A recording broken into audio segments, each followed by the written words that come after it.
And now, a WGBS News special report. Here is Clark Kent.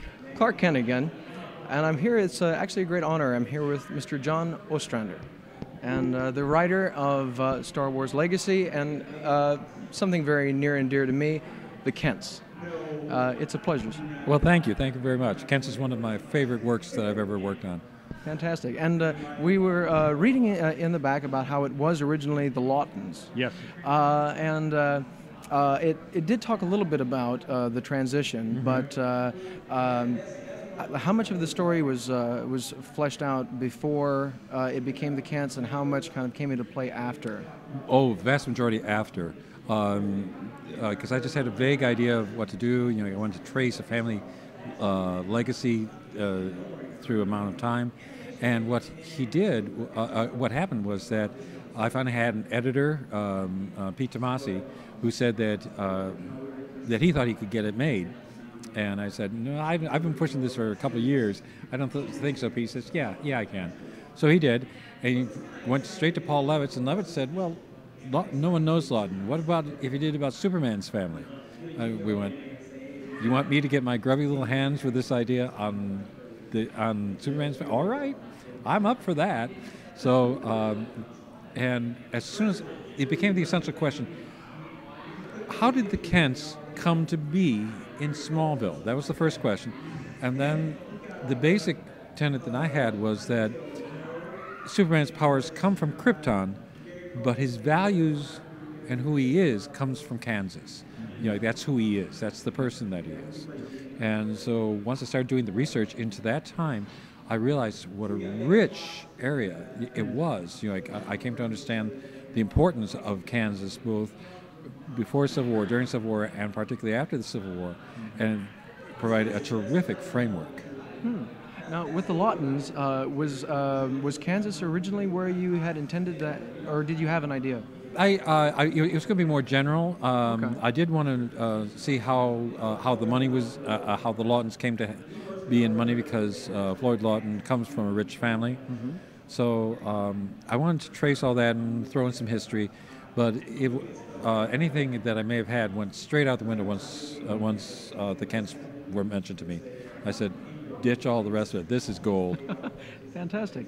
And with the blanket, with the familiar symbol, that was a very, very nice tie-in. How was that brought up to you, and were there different ideas about how to bring that into play? No, that's something that actually, you know, we were free to basically develop it. Really? Certainly my editor worked with us, and then he also worked with some of the certainly with the higher-ups as well, to make sure, and the Superman team as well. You know, everything had to pass muster there as well. But everyone was very supportive, and I'm very proud. The book has been used, I know, in some college history classes as a text. That's fantastic. It really is an incredible piece. I sadly missed it when it first came about, but I did read it later, and then getting ready for the Superman celebration, I went through again, and I just have to tell you how much I really appreciate. It was incredible. Again, it was just one of my favorite things. I did a lot of research for it. Most of the history in there is as correct as I could get it at the time. You know, although there's one mistake in particular that we made when we were talking about some Native American history and about the 5 tribes of the Cherokee Nation and the character. Listen, well, we got it wrong, and so I used it because my artist Tim Truman reeled it off, and Tim is usually so good in terms of knowing the history of it. Well, we got it wrong, so I made it a part of a character thing, that particular character being part Native American, part white, that she felt she didn't even know her own history as well as she should. I see. So we were in the process of correcting a mistake, which was caught by people. So fortunately, I was able to use it and make it a character piece. Excellent. Was there anything that you would have liked to have done with the story that you did not have the opportunity? I would have liked to have done a sequel. I would love to have read that. Yeah, I was planning to set it during the Spanish-American War, and basically take it up towards the next generation of Kents, because that's a fantastic time. You know, like, and not enough American. They all go, oh well, yeah, you know, Spanish-American War, big deal. So much changed in terms of this nation and its image of itself during that time. So, really fantastic thing. But we never got a chance to do it. At least so far. Who knows? Yeah. Well, this is going out on YouTube and the Superman homepage, so Okay. we'll certainly push for it. And as for Star Wars Legacy, how did you come to be a part of that? Well, I've been writing Star Wars now for about 10 years. And we had done a lot of stuff. We did stuff in a book called Star Wars Republic, I and my artist, Jan Duursema.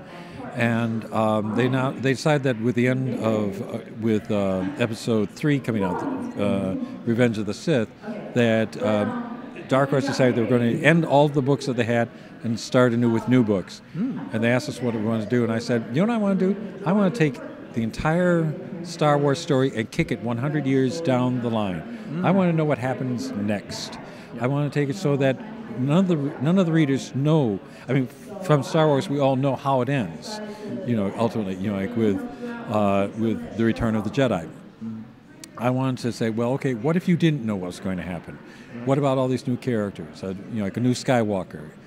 So it was risky, but we convinced them to let us go for it, and the response has been phenomenal. Excellent. Is there anything new in the works that we can expect? Well, I've got a couple projects that I'm trying to sell, I'm trying to work up right now. I did a single issue of Doctor Who Autopia, which is just out this last week. I've written a essay for a volume coming out called Superheroes and Supervillains and Philosophy, which will examine the ethical and philosophical questions behind Amanda Waller and the Suicide Squad. Fascinating. So that'd be one essay in that story in that volume. Dennis O'Neill's doing one as well. So that'll be out sometime later this year. Okay, fantastic.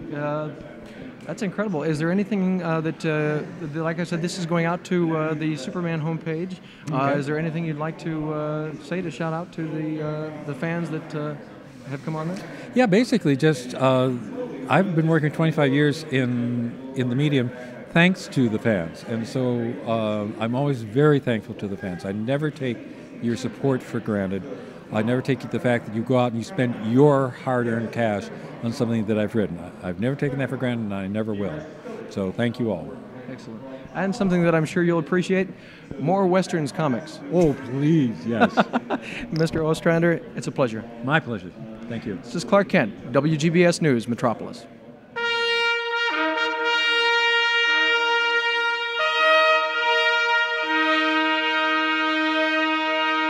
This is WGBS News.